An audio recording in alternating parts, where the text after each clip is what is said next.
देश मेरा है, गुजरात भी मेरा है।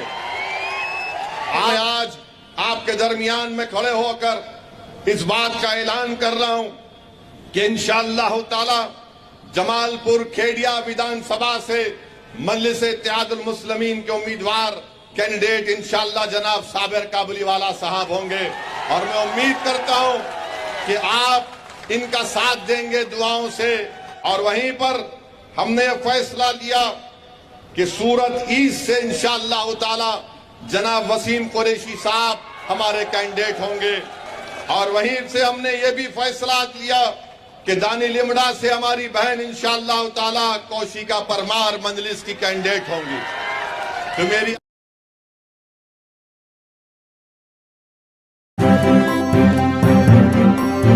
मीडिया वॉइस, आपकी आवाज।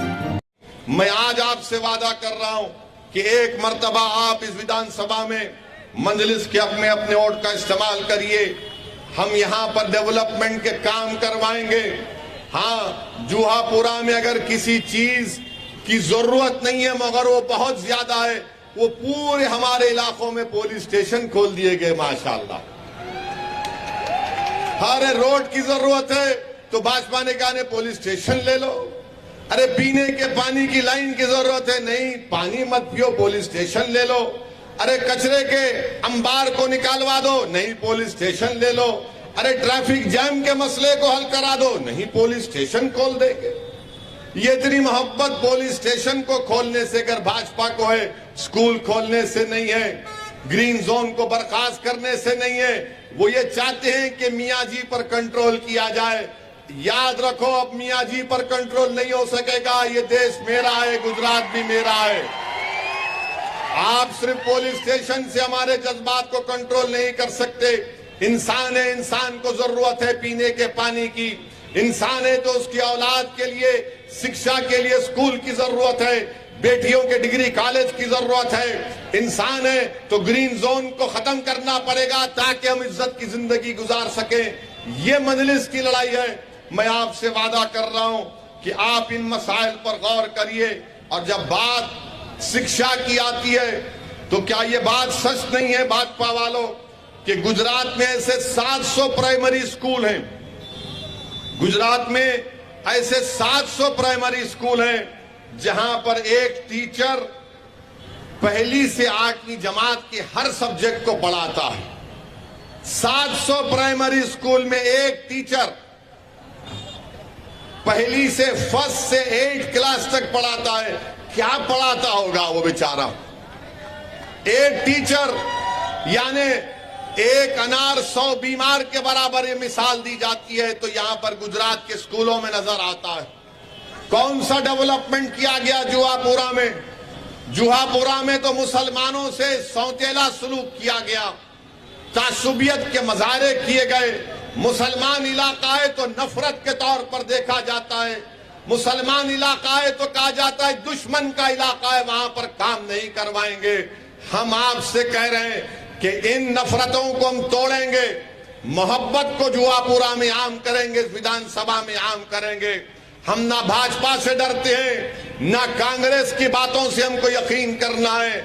हमको जमहूरियत में, लोकतंत्र में अपने मसाइल को हल करना है। आप खुद सोचिए कि भाजपा की सरकार है, इतने सालों से 28,000 टीचर की वैकेंसी है। 28,000 क्यों नहीं दिए भाजपा वाले। 28,000 टीचर की वैकेंसी है। इम्तिहान तो होता है टीचर की भर्ती का, मगर खुद भाजपा वाले पेपर को लीक कर देते हैं और एग्जाम कैंसिल हो जाता है। यह काम होता है। नौकरी देना मकसद नहीं है, पेपर को लीक कर देते हैं, उसके बाद बोलते हैं पेपर लीक हो गया।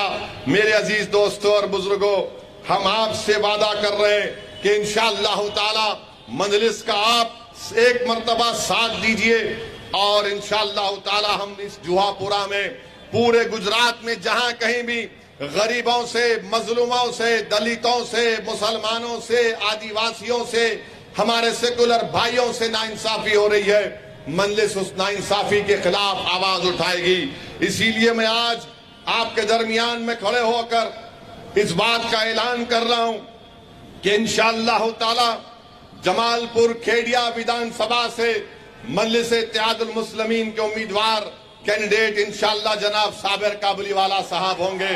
और मैं उम्मीद करता हूं कि आप इनका साथ देंगे दुआओं से।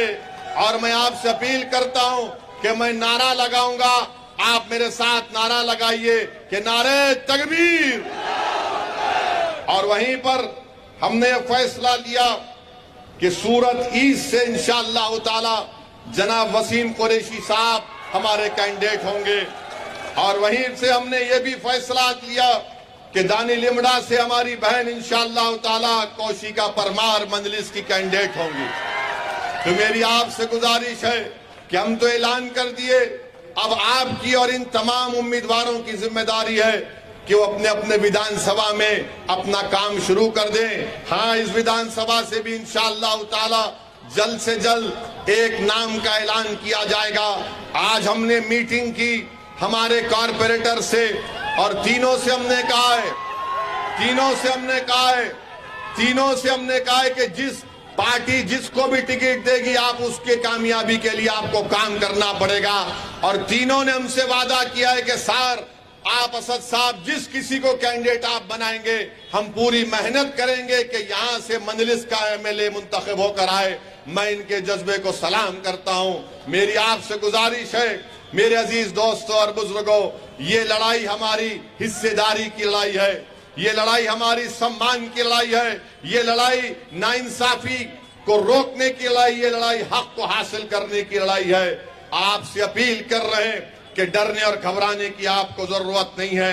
हाँ, मैं जानता हूं कि मेरे इस फैसले के बाद कांग्रेस पार्टी को बड़ी तकलीफ होगी, दूसरी पार्टी को भी बड़ी तकलीफ होगी, मगर आप ये बताइए कि कांग्रेस के 16 एमएलए जीतते हैं और जीतने के बाद नरेंद्र मोदी के गोद में बैठकर चाय पीते हैं, तो उसका जिम्मेदार ओवैसी है क्या? कांग्रेस पार्टी के 16 विधायक भाग जाते हैं, इसका जिम्मेदार कौन है आप बताइए। इसीलिए आपसे अपील कर रहा हूं कि अपने वोट का सही इस्तेमाल करिए, अपने वोट को जाय होने मत दीजिए।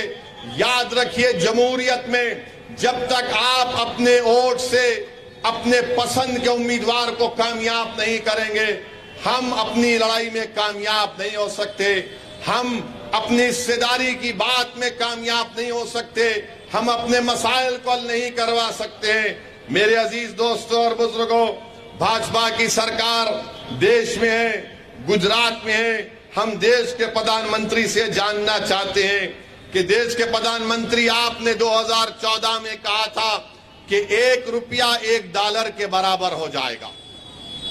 भारत के प्रधानमंत्री ने कहा था कि 1 रुपया $1 के बराबर हो जाएगा। देश के प्रधानमंत्री 8 साल में आज डॉलर 81 रुपीस के बराबर हो गया। $1 81 रुपीस के बराबर हो गया। देश के प्रधानमंत्री को बताना पड़ेगा कि 5 साल में 25% रुपया गिर चुका है, 25% रुपया गिर चुका है।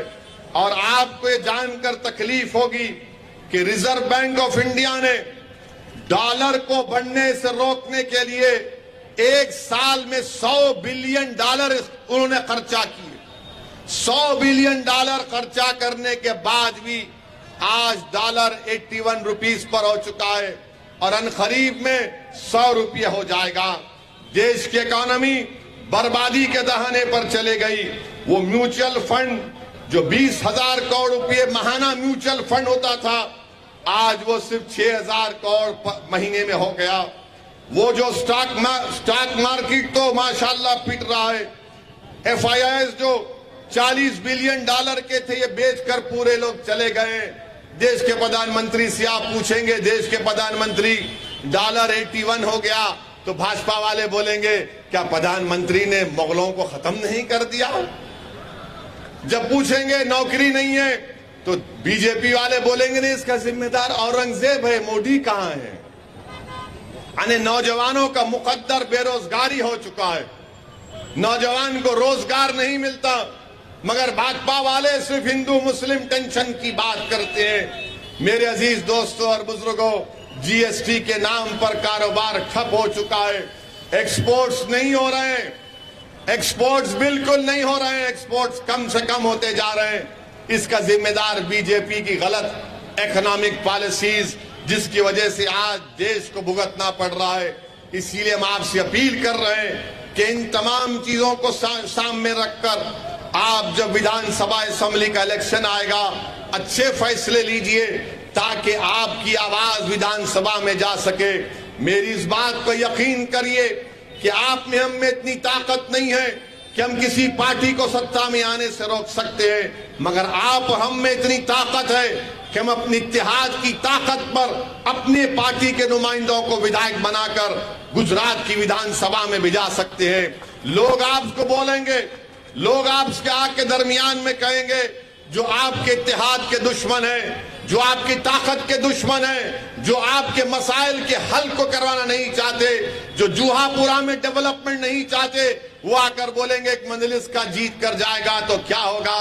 उनसे कह देना कि एक असदुद्दीन ओवैसी ने आकर हमारे दरमियान में खड़े होकर हमसे कहा कि भारत की पार्लियामेंट में मोदी के 306 एमपी हैं और उन 306 एमपी के सामने जब मजलिस के दो दीवानों में से एक आदमी खड़ा हो जाता हो तो 300 एमपी पर भारी पड़ जाते हैं भाजपा के।